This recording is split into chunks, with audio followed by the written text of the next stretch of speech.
It seems like at this point in time, because of the pandemic, because of being locked down, because we found that our lives have changed in ways that we haven't necessarily chosen, that having more understanding about all the choices that we have within that, in the circumstances that we find ourselves in, could be really empowering and also make the quality of our lives significantly different.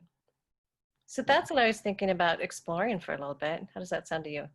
Yeah, when we got started on this, we were really looking at the key differentiations of nonviolent communication as developed by Marshall Rosenberg. And, I was always, I guess I was delighted when I discovered that the idea behind those differentiations for him, I hope I have this correct, came from his understanding of childhood psychology from Piaget, and this notion of like, moments in our lives where one concept and another concept both sort of come into relationship with one another.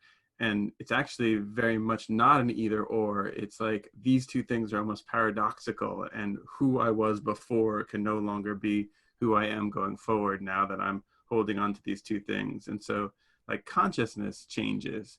And I guess that idea of the examined life and of expansion of consciousness, and the way you're talking about like noticing the subtleties between these two fixed concepts, that's really, I find it really personally empowering.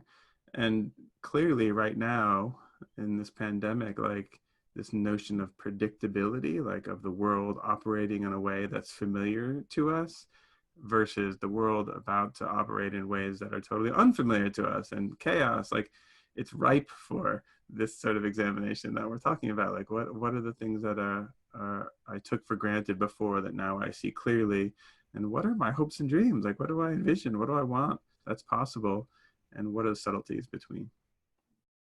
Mm, I love that. Jared, I love talking to you because every time I have some new image that arises or some way of seeing the world that I haven't before. And one of those, when you're talking about the concepts being in relationship to each other, and then we're forever changed once there's kind of that new dynamic that emerges, both in the way we think about it, but that same image is true for relationships. Like once that I'm, like right now it's happening between us, in sense of like, oh, there's a new part of Jared or something that's new that's entered this dynamic. And so it's kind of, how do I want to engage with it? Because now I'm changed. I'm changed by new concepts. I think earlier we were talking about like, how do we just bring humility into this exploration? That we don't know the truth. We're not advocating that there's some big truth out there that we have, but just as human beings, how do we come from this place of exploration that in this moment in time, from the perspective I'm holding, the world kind of looks like this and I make sense of it this way. And so noticing when that's shifting and when that's changing, like in this moment, that our relationship is richer just because of this, it gives me actually gratitude. Like there's something that makes this moment richer than if I wouldn't have noticed the change and just kind of thinking it was the same and static. How's Yeah. that to hear? Oh, it's sweet. I mean, it's really sweet. And I really, this is clearly our practice. This is, why we talk and why we think about things this way. And we've done a lot of collaborating over the years in this sort of paradigm. But I concur. Like it really resonates. Like it's touching to receive it, to hear you say it, and I really resonate. Like that. Mindfulness is such a buzzword and it's so subjective to each and every person. But what you and I are talking about for me is like a moment to moment relational mindfulness. Like, how do I perceive Kathleen in this moment? How do I perceive what I'm doing in this moment? How do I perceive how I'm choosing to listen to you in this moment?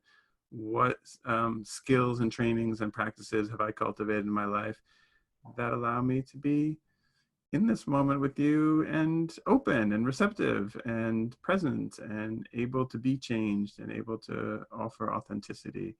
Like I find all of that really life serving for to use one of our NVC sort of jargons, but I think it's true. I notice a felt sense of being more connected to what I think it means to be alive, than when I'm operating more habitually or thoughtlessly.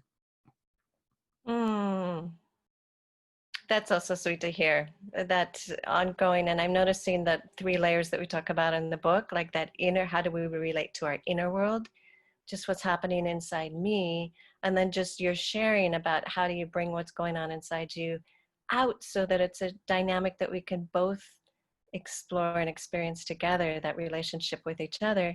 And then also that third level of how do we relate to our larger world, Mm-hmm. and what's the impact, as we're talking about COVID-19, and we could be talking about the systems that are around and what systems that are obviously not working for so many people, and what systems are just profoundly becoming real in place as neighborhoods are starting to care for one another, and as there's been quick shift from maybe manufacturing cars to manufacturing masks, and it's amazing, that whole relationship to the outside world as well as to our deep inner core. Mm-hmm. And hearing you say that, like, and talking about those three areas, like, it's shocking to me how this pandemic has made almost painfully clear, even in my own capacity, having been thinking about this for 10 years, how blurred those three areas are for me. Like, how frequently I confuse, like, what is structural and a system I operate in that I can use my time and energy to sort of bring activism or questions to, or raise awareness, and what parts are like deeply internalized um, worldviews, or subjective perspectives, or habits that are totally unexamined, that I'm not even aware of. And then how many of those internal things inform, you know, thoughtless remarks or responses, or even reactions to what people in my life do or say. And I think anyone who's sort of struggled in relationship with family members, like, could know what I'm talking about, like just how deeply woven those histories are, that make, like, if my mother lets out a sigh at the dinner table, I have a completely different response or reaction inside myself than if I'm having dinner with a new friend who lets out the same audible sigh.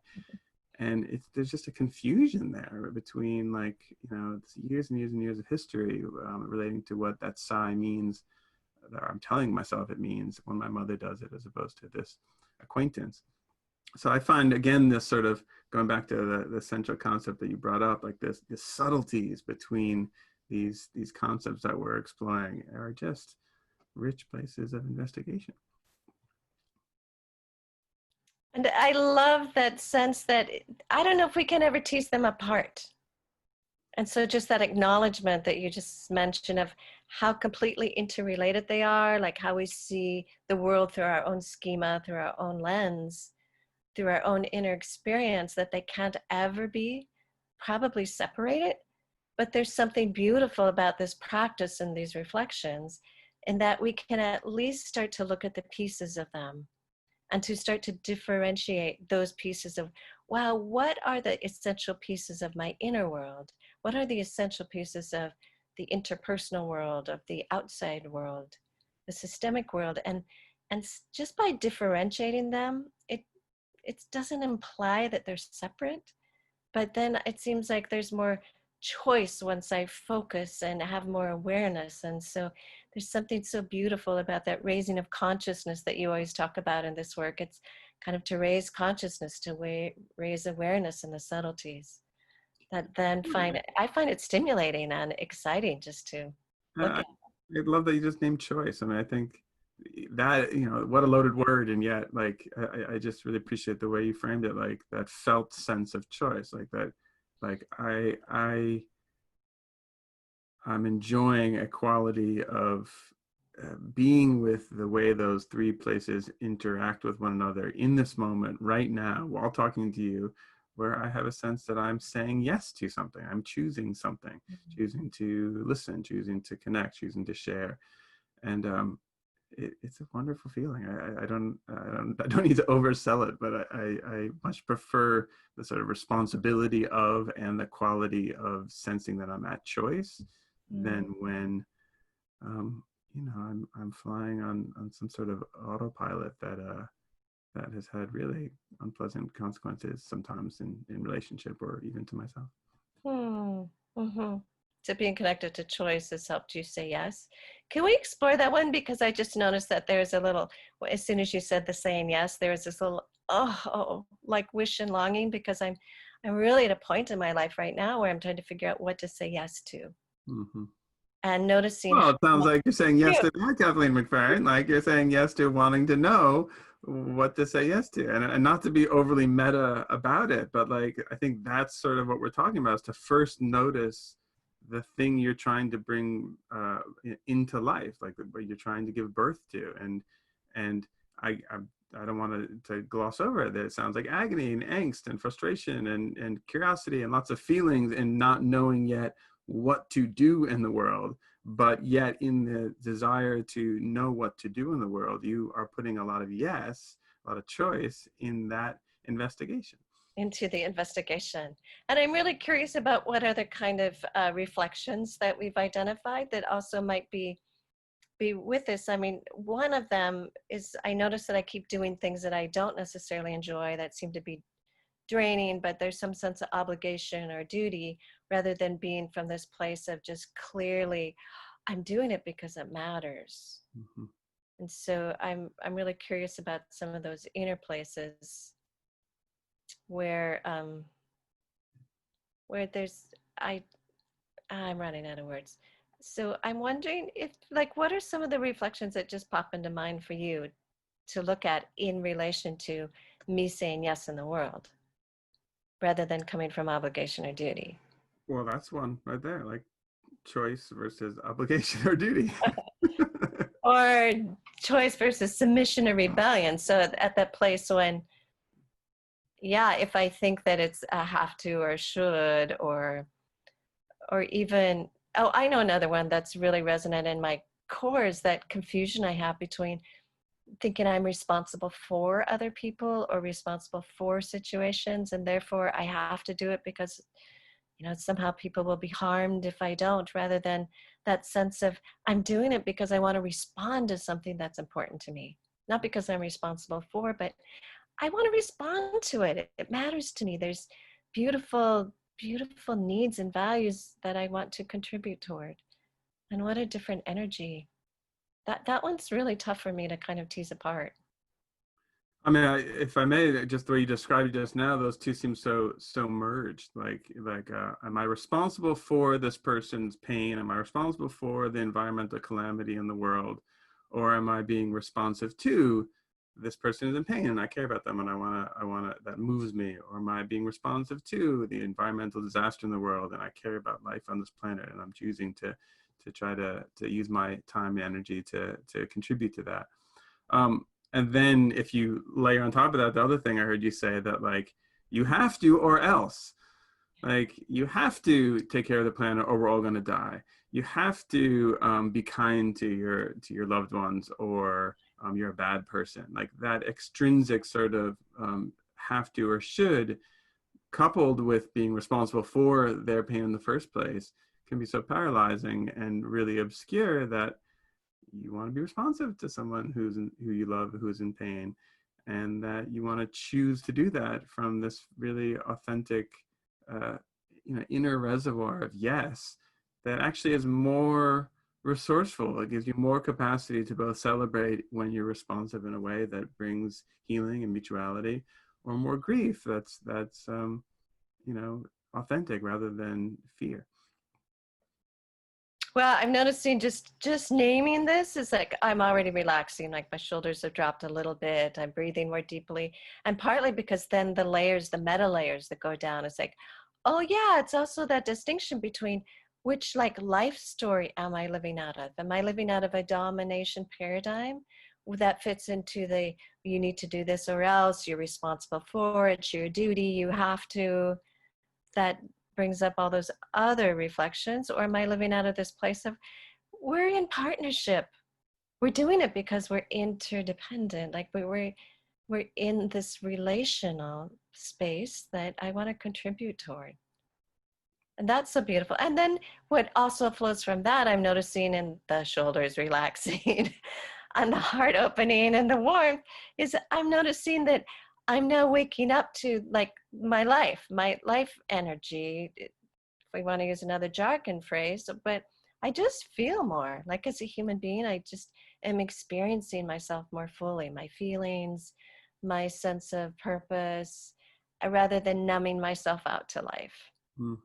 And so it's amazing just touching like an entry point into one of these reflections and then you layering it with a second one, how there's all these others that are starting to tumble out and how interconnected they are. It's very fun to explore. I agree. Like I love it, and I find it freeing and empowering. And I mean, we've obviously been exploring this for a long time together, and you know that like the place where I'm the most sensitive to is, you know, I have a sweet moment like the one you just described, where like, oh, I'm really in touch with all this sort of cultural, habitual junk I have piled on that tells me what I have to and should do. And then I hold that sort of frame of reference up against like, what does choice feel like? What does intrinsic motivation feel like? And it's like, suddenly these two poles exist, and I'm noticing the choices in my life and the gradations between them, like where I just say yes because I have to, and where like I experience choice. And the place that is so sort of curious for me is once I've had that sort of consciousness expansion and I'm holding these two ideas together and I'm noticing the subtleties, like, have I fallen back into, yes, choice is good and this domination, have to is bad. And now I'm sort of once again reduced to this simple dualism. And to me, like, that's where this exploration and this practice is so informed by what I just heard you talking about. Like, it's not about one or the other, good or bad. It's about that flood of feeling that you just described. Like, what actually like gives my body a sense of vibrancy and a noticing of emotions and allowing for all of that, and a comfort with sadness and grief and a deep appreciation of joy. Like that, those are somehow like the welcoming of the spectrum of feelings is language sort of fails us here. Is it's not the reward, but it's just the experience of doing this sort of reflection and doing this sort of getting in touch with choice. And by contrast, I just notice when I fall back into that place of choice good, domination bad, I just numb out again. Like I just even doing the things that that I think are good become sort of rote habit, and it loses the alertness or the mindfulness or the present moment sort of attentiveness that I was enjoying when I was, really reflecting on these two things. It gets So, so abstract. One of the things I love about our discussions is like how difficult it is to put all of this in words. Like we're describing yeah. that are so felt and wordless, and yet the best we have to sort of talk about it and see if we're congruent is language. So here we are. Yeah, and it's interesting too. It sounds to me like the vigilance of this practice is noticing if I'm falling back as I'm practicing into the right, wrong, good, bad paradigm, or if you're really staying in this place of relationship and possibility. I think if you could say that again, I would so love to hear it twice, but it has huge resonance for me. And so I love the language of it. So if you'd be willing. Yes, that part of your practice in looking at the reflections and reflecting on them is also to notice the moments when the aha or the inspiration happens, that being so vigilant that in that level of inspiration, you don't fall back into oh, this is good Right. Yeah. and the other's bad. Yeah, I mean, and yeah, and I love the word vigilance, like that sort of that we're talking about, like having some stewardship of our consciousness. And so, Mm. it is vigilant practice. It is sort of doing the same thing over and over and over again without a sense of arriving at a destination. It's practice for practice sake, because I'm motivated by a desire to be more connected to what this brief experience of being alive is. You know, the experience of being alive is the purpose of being alive. So I wanna know it. And I love the phrase stewardship of consciousness. Mm, And so I want to find another word for vigilance, because again, I just noticed even saying that yeah. is it can go back into the is it exterior motivation instead of interior motivation? Is the vigilance because I want to remain present and curious and in awe, or does it come from this place of I have to be on top of it, and But it's another one of those places where I put pressure on myself. and I noticed like self-discipline is another one just like that. Like on one hand, this is, you know, I'm trying to evoke self-discipline in the practice, and anyone who's sort of been a student of something, whether it's yoga or martial art or even, you know, just studying economics, like whatever you're passionate about, like there's this quality of I'm going to be disciplined about my practice, about what I'm interested in, and devote time and focus to do that. And I'm grateful when I am disciplined and return to my practice. And on the other hand, just self-discipline has such a sort of, you know, evokes such a quality of that extrinsic motivation you're talking about, of having to, or you're bad if you haven't, or you know, that you need to be controlling of yourself. So it's interesting how difficult it is to find language for this intrinsic desire to stay attuned to the thing that we most want to stay attuned to. Yeah, it makes me wonder about what is the practice, because maybe my understanding of what the practice is will determine my quality of vigilance, if Mm-hmm. that makes sense. Like if the practice is to be in the state of curiosity and empathy and noticing, like even if I notice that if I make a demand instead of a request, like part of what the two of us have struggled with so much in the writing. And I just want to thank you here. Like you have been the total advocate for, we have to empathize with both sides of the spectrum. And if our practice is to really step into our own shoes or the shoes of somebody else on both sides of the spectrum, like really understand why I would make a demand of myself or others in any moment, and all the good reasons I would do that and the conditions under which I would do that, Mm-hmm. instead of on the other end of the spectrum, maybe some sort of request, and that there's something about the practice of softening in to the understanding and the choices that are relevant within different conditions. If that's the practice, then my vigilance of it will probably soften as well. My vigilance is to continue to be soft and curious and noticing. And if my practice is to get it right on either end of the spectrum, my vigilance might become torturous. It would definitely become torturous for me. Yeah. Does that resonate Yeah, I with? mean, yeah, like, you know, it just you know, it's humbling. It goes back time and time again to like, you know, it's not what we do, it's the quality with which we do it. And then we're inviting, what are the practices that I want to invite into my life that help me sustain doing this practice with the quality I want to do it. So it becomes very, you With the know, quality of being, right? It's like doing the practice that's completely infused with being. So our being is infused with doing, and our doing is infused with being.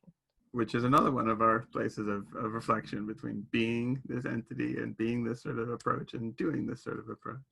But I loved what you said just about request and demand, like, and how, like, if I notice something's really important to me and I'm bringing the full force of all my power and resources to get exactly what I want. You know, maybe I'm a parent and I want my child in the car before we go to school, and I have no room for this child doing anything other than picking up their lunchbox and getting in the car. Like traditionally in the nonviolent communication practice, like this is seen as a demand, you know, like you're unwilling to hear the child's no.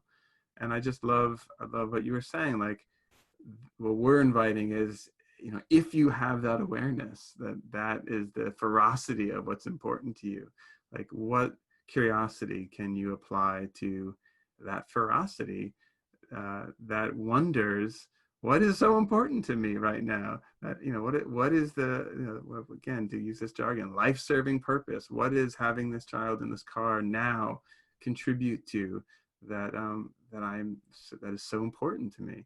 And that's sort of the first step of dwelling like inside of myself at this sort of ocean of mystery of my own experience, with this consciousness that we're talking about, maybe it's care, maybe it's integrity, maybe it's respect, maybe all these human qualities that are I'm attached to in a very visceral way by the child doing what I want them to do in that moment.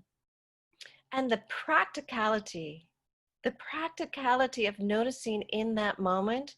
And even though I don't know how to change my request and demand in that moment, but if I can bring in a little bit of empathy to both a child and to myself, the practicality of what can shift in that moment, and in our relationship, and in preserving what most matters in Yeah. that time. Like, that's what I love about your example. And there's, I know we can talk for hours about concepts and get excited about it, but it really matters. One of the reasons I get so excited is that it changes my life.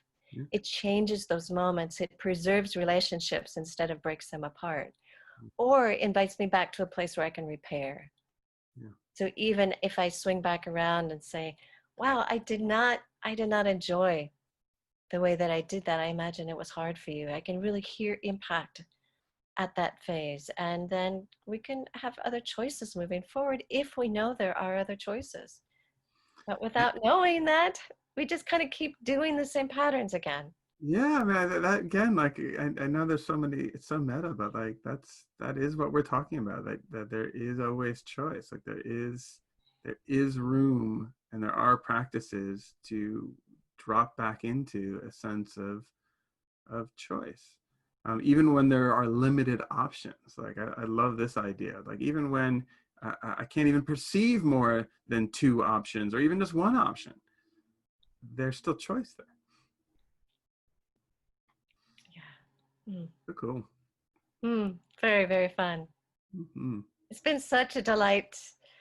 It's amazing to me that we could, for 5, 6, I don't know how many years, I don't even know if we want to admit how many years we've been kind of exploring this and trying to write something down. And every time we go back, we've changed and we've grown. And so we try to tweak our understanding of it. And so for me, like, that's the invitation for anyone who picks up this book, is simply to play with it. Yeah. Is simply to play. Like, notice what happens in your body when you might read, oh, what's it like to be either dependent or independent? Like when I'm fully only relying on my own self, or I'm fully trusting someone else to tend to my needs at that point. How does that feel in my body in this moment in time? Versus when I'm reading about interdependence, and that sense of there's a both and. I fully bring all my capacity to attend to needs, and I also fully lean into the resources around me. Like, what does that feel like in this moment in time? Mm. So it's just, as you were saying, our best attempt to be a gateway into the experiences that are beyond words. Well, I was gonna We say that can't too. use Like, words, right? well, that's what I was gonna say. Like, I'm talking about like two concepts that sort of hold next to each other. Like, there's a part of me when I reread what we wrote so many years ago. Like, I still love a lot of. I still have a visceral sense of how painstakingly precise we were about our word selection, and I feel a lot of joy and success, or a sense of clarity that we captured what we were going for, and at the same time, like, what we're trying to talk about is so wordless and has so little to do with language that I would also want readers of these reflections to hold very lightly the precision of our words, as much as we were painstakingly precise about it, and do exactly what I heard you just talking about. Like what is the felt sense for me when I hold out these two extremes? One being just total freedom and independence, and the other being total dependence on someone else. Like, what do I notice inside of me? And that is a reflection. That is the cultivation of an inner witness. That is, self awareness. And the wrestling with that is the growth, and so we hope that that serves people. We hope that gives people more capacity in a moment to bring that quality of choice in uncertain times. Thank you. I noticed another edge in me when you were speaking, is that to really acknowledge that painstaking process of trying to find exact words that tried to embody this kind of felt sense we had, and And that how we agreed on. over and over, over and over, like every single word in that book was written jointly, every single word. And so the edge for me is wanting to like own that, to really take responsibility that we did everything we could to try to capture, in essence, words that resonated for us, and in hopes that the reader might also explore with, why did they choose that word instead of this word? That it just might be an invitation to open them up to wherever they're going.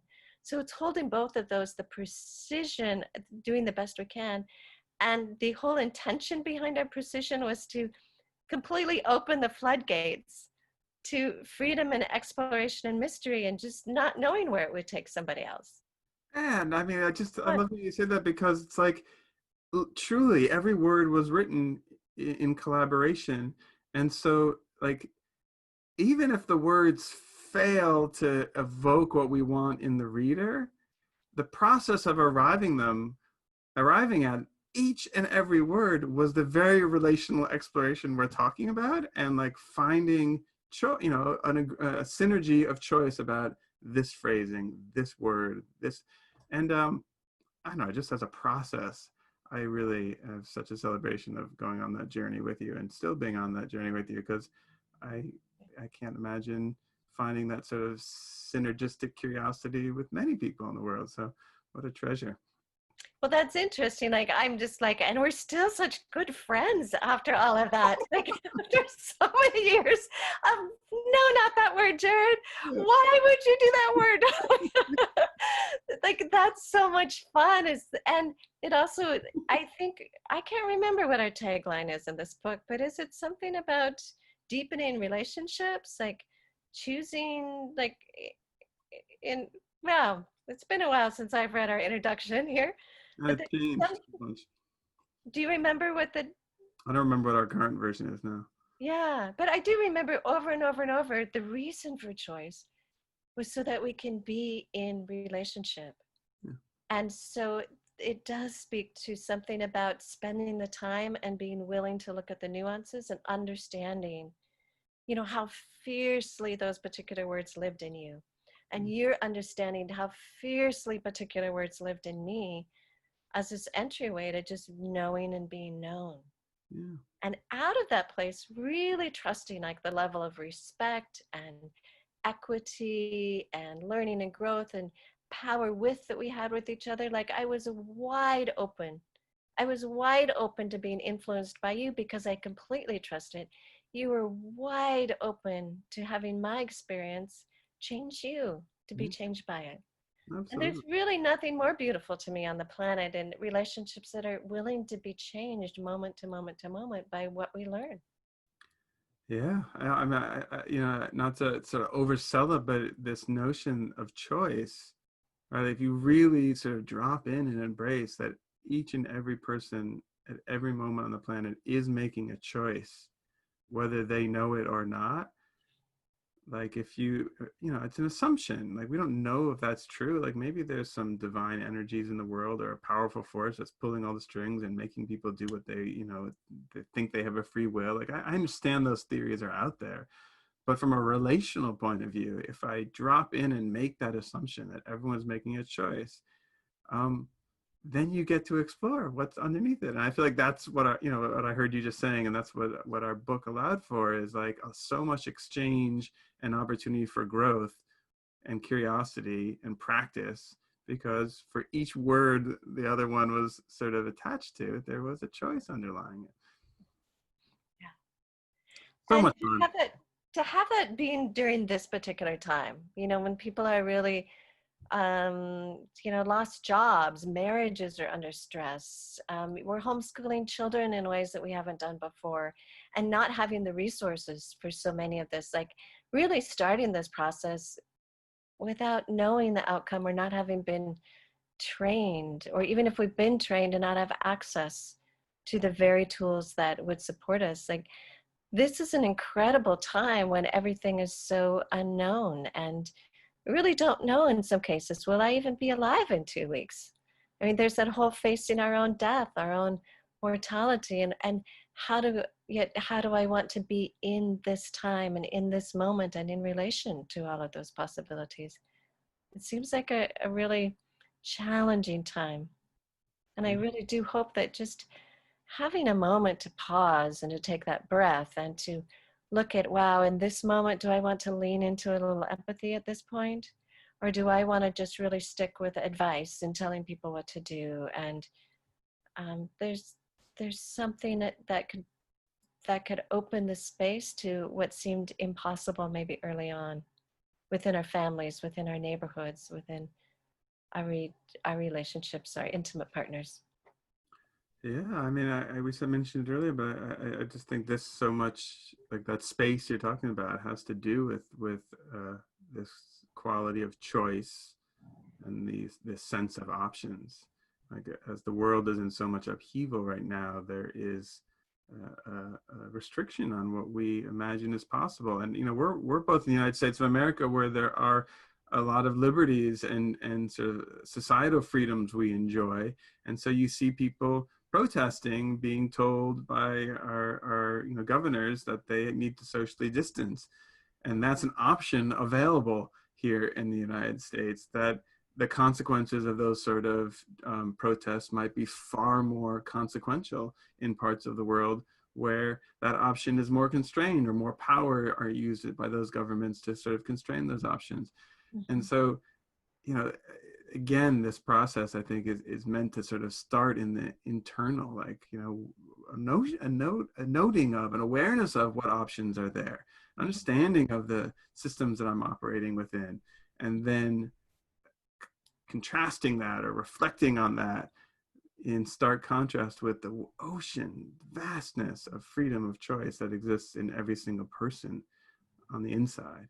Mm-hmm. And really recognizing that it differs from person to person, and socioeconomic background, and skin color, and perceptions in society. Like, I think the more aware we are of the places the pandemic and our cultures and our societies are restricting options, brings more compassion and more agency for all of us who want to contribute to creating more space, more freedom for people in the world, more joy for people in the world.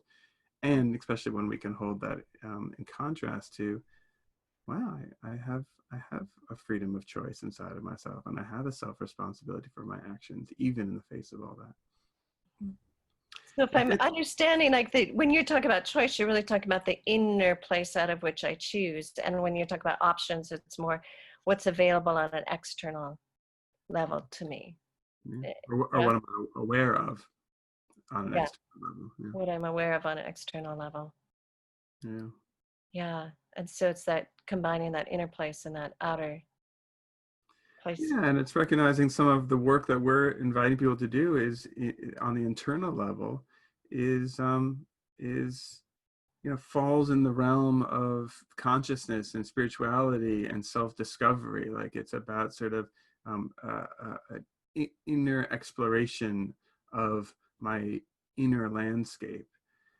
And that's one area. And then there is sort of the world that I operate in and how I perceive it, and the very real structural inequities that exist, and the very real perspectives and attitudes of others that I run up against. And so, again, there isn't like a right wrong here. It's somehow untangling those two from one another for the purpose of cultivating more choice and hopefully more power. And something about more inner resources, like then when I can cultivate those inner resources, then it in some ways probably opens up the external options in terms of my creativity or what I didn't see possible before, or just my willingness to engage, or the level of courage, the level of what I'm willing to risk for Yeah. what I care about, that those What is the inner vision I resources have of the influence world? Yeah. it. Yeah.